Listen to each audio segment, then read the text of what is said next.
नमस्कार मित्रों, Saraswati coaching centre आप सभी का हार्दिक स्वागत करता है और आपको संस्कृत भाषा के लिए कुछ ना कुछ नया देने का प्रयास करेगा। आज हम संधि से संबंधित प्रश्नावली लेकर के आए हैं। संधि से संबंधित कुछ प्रश्न हैं और इन प्रश्नों को आप हल करके देखिएगा। हम आपको बताएंगे, यदि आपसे हल होते हैं तो आपको ये भी ज्ञात हो जाएगा कि आप कितना पढ़ लिए हैं, और यदि नहीं होते हैं तो आपको बताया जाएगा, ये आपका अभ्यास भी हो जाएगा। तो आइए चलते हैं पहले प्रश्न की ओर। संधि शब्द है, संधि शब्द है, संधि शब्द कैसा है? तो इसके चार विकल्प हैं मित्रों, पुल्लिंग, स्त्रीलिंग, नपुंसकलिंग, उभयलिंग। जल्दी से बताइए कि इसमें कौन सा विकल्प सही होगा। संधि शब्द किस लिंग का है ये इसमें बताना है आपको। पुल्लिंग, स्त्रीलिंग, नपुंसकलिंग और उभयलिंग। देखिए, उभयलिंग नहीं होगा, नपुंसकलिंग भी नहीं होगा, स्त्रीलिंग भी नहीं होगा। कैसा होगा? पुल्लिंग। कैसा होगा? पुल्लिंग। ये प्रश्न कई परीक्षाओं में पूछा जाता है, विभिन्न परीक्षाओं में आता है कि संधि शब्द किस लिंग का है, तो आपको बताना है पुल्लिंग है। दूसरा प्रश्न है संधि शब्द में संधि है, संधि शब्द में भी संधि है। देखिए, बड़ा अच्छा प्रश्न निकल के आया है, संधि शब्द में भी संधि है। कौन सी संधि है? स्वर संधि, व्यंजन संधि, विसर्ग संधि या कोई नहीं? तो आपको बताना है, जल्दी से बताइए। स्वर संधि, व्यंजन संधि, विसर्ग संधि या कोई नहीं? तो देखिए, मैं आपको बता दूं, संधि शब्द में कौन सी संधि होगी? व्यंजन संधि होगी। कौन सी संधि होगी? व्यंजन संधि होगी। ये मैं आपको बता दूं कैसे होगी। आगे का प्रश्न देख लेते हैं। आगे क्या कहता है? संधि शब्द में संधि भेद सूत्र है, यानी कि संधि शब्द में संधि करने वाला सूत्र है। संधि शब्द में भी संधि करने वाला सूत्र कौन सा है? इसमें ये तो हमें ज्ञात हो गया कि व्यंजन संधि है, लेकिन संधि शब्द में भी संधि करने वाला सूत्र कौन सा है? तो आपको बताना है इको यणची, मोनुस्वार, अनुस्वार परस्वर्ण या तोरली, या तोरली। तो आपको बताना है मित्रों कौन सा है। देखिए, इको यणची इसमें नहीं होगा, मोनुस्वार नहीं होगा, इसमें कौन सा होगा? अनुस्वार परस्वर्ण। कौन सा होगा? अनुस्वार परस्वर्ण। क्योंकि मोनुस्वार संधि होने के पश्चात जब आगे की संधि प्रक्रिया होती है तो उसे कहते हैं अनुस्वार परस्वर्ण। अर्थात अनुस्वार के बाद में जिस वर्ग का भी वर्ण मिलता है वह अनुस्वार को उसी के वर्ग में, उसी वर्ग के पांचवें वर्ण में ले जाता है। अब मान लीजिए, जब हम संधि की संधि करते हैं तो सम धन धी। अब आपको पता है कि यहां पर मैं वर्ण के पश्चात, मैं व्यंजन के पश्चात व्यंजन वर्ण आया है, तो मैं वर्ण के पश्चात जब व्यंजन आता है तो हमें ज्ञात है उसका क्या बना देते हैं? अनुस्वार कर देते हैं। तो इस प्रकार ये क्या बन जाता है? संधि। क्या बन जाता है? संधि। अब यहां पर भी ये नियम कहता है कि यदि अनुस्वार के पश्चात में किसी भी वर्ग का व्यंजन वर्ण आता है तो वह अपने ही वर्ग के पांचवें में हो जाता है अनुस्वार परस्वर्ण संधि से। तो यहां पर तैथ है, दैथ है, ये तवर्ग का है, तो ये पांचवा वर्ण न बनेगा। कौन सा बनेगा? न। तो आपको ज्ञात हो गया होगा, पहले वाले प्रश्न का उत्तर आपको मिल गया होगा। तो इसमें न हो जाने के कारण क्या हुआ? यहां पर संधि। आगे चलिए, गुण संधि करने वाला सूत्र बताइए, जल्दी से बताइए, गुण संधि करने वाला सूत्र कौन सा है? यह प्रश्न बहुत आता है, अत्यधिक बार आया है, कई परीक्षाओं में आया है। गुण संधि करने वाला सूत्र है आद्गुण। कौन सा? आद्गुण, अकसवर्ण दीर्घ, अदेंग गुण या एक और तीन दोनों?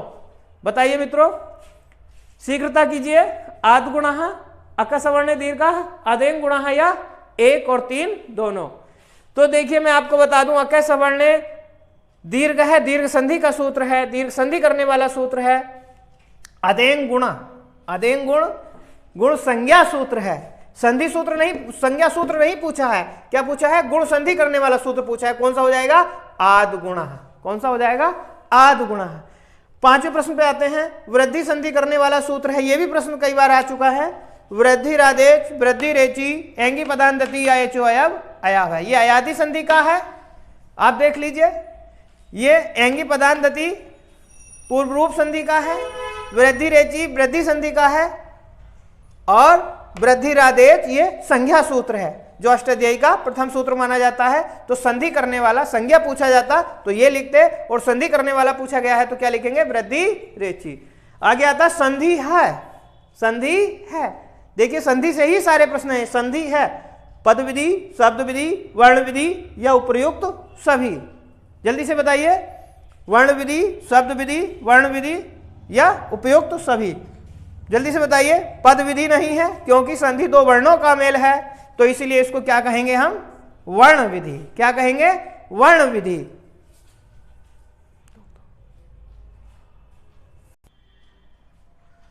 आगे का प्रश्न आता है कि संधि प्रकरण अष्टाध्यायी के किस अध्याय में है? आप जानते हैं कि अष्टाध्यायी पाणिनिकृत है, और आप ये भी परिचित हैं कि अष्टाध्यायी के 8 अध्याय हैं, तो प्रत्येक अध्याय को अलग अलग भागों में बांटा गया है कि किस अध्याय में कौन सा प्रकरण है। तो ये मैं आपको बता दूं, ये आपको बताना है कि संधि प्रकरण अष्टाध्यायी के किस अध्याय में आता है, द्वितीय अध्याय में, तृतीय अध्याय में, सप्तम अध्याय में या अष्टम अध्याय में। तो जल्दी से बताइए, देखिए यह कौन से में आएगा? अष्टम अध्याय में। कौन से में आएगा? अष्टम अध्याय में। आगे का प्रश्न आता है कि व्याकरण की दृष्टि से संधि का प्रकार नहीं है, व्याकरण की दृष्टि से बताना है कि संधि का प्रकार नहीं है। यहां लिखा हुआ नहीं है, मैं लिख देता हूं। नंबर 1 स्वर, नंबर 2 व्यंजन, नंबर 3 विसर्ग और नंबर 4 मुख। नंबर 4 मुख। तो बताइए इनमें से कौन सा हो जाएगा? संधि दृष्टि, व्याकरण की दृष्टि से संधि का प्रकार नहीं है बताना है। देखिए हम प्रश्नों को हल करते समय परीक्षा में कुछ ज्यादा दबाव में आ जाते हैं और है या नहीं है भूल जाते हैं, तो ये जरूर देखिएगा, ऐसे प्रश्न बहुत ज्यादा गलत हो जाते हैं। तो आपको बताना है कि स्वर है, व्यंजन है, विसर्ग है या मुख है। तो देखिए ये तीनों ही व्याकरण की संधि है, किंतु ये मुख संधि नहीं है, तो इसका विकल्प कौन सा सही होगा? ये नाटकीय संधि है। कौन सी संधि है? नाटकीय संधि है। तो ये आपको बताना है। आगे प्रश्न, संधि है दो वर्णों का मेल, दो पदों का मेल, या दोनों या कोई नहीं। तो इससे पहले मैंने एक प्रश्न आपको हल कराया था कि संधि हमारी वर्ण विधि है। कैसी विधि है? वर्ण विधि है। तो क्या हो जाएगा इसमें? दो वर्णों का मेल, दो वर्णों का मेल। आगे चलते हैं, वर्णों के अत्यधिक सामीप्य को कहते हैं। बहुत अच्छा प्रश्न है। वर्णों के अत्यधिक सामीप्य को कहते हैं, यानी कि निकटता को कहेंगे सत संज्ञा, निष्ठा संज्ञा, संहिता संज्ञा, उपधा संज्ञा। तो संज्ञाएं मैंने आपको पढ़ा रखी हैं, यदि आपने जिसने नहीं देखा है तो आप जाकर के देख सकते हैं, जो हमारी पूर्व में वीडियो पहुंची हुई हैं आप वहां पर देख सकते हैं, वहां पर संज्ञाओं का टॉपिक पढ़ाया गया है। तो वर्णों के अत्यधिक सामीप्य को हम क्या कहेंगे? सत्संज्ञा नहीं। निष्ठा संज्ञा, ये कत और कतवतु की निष्ठा संज्ञा होती है, सत्री और सानच की सत्संज्ञा होती है।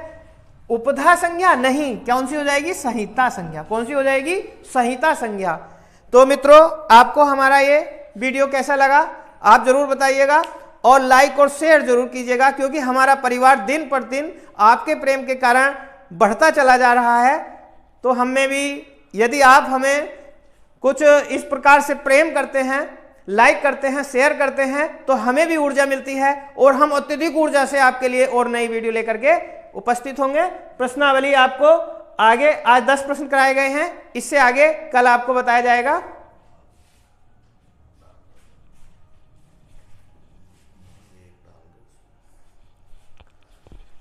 ये भाग 1 है, भाग 2 जल्दी ही आएगा।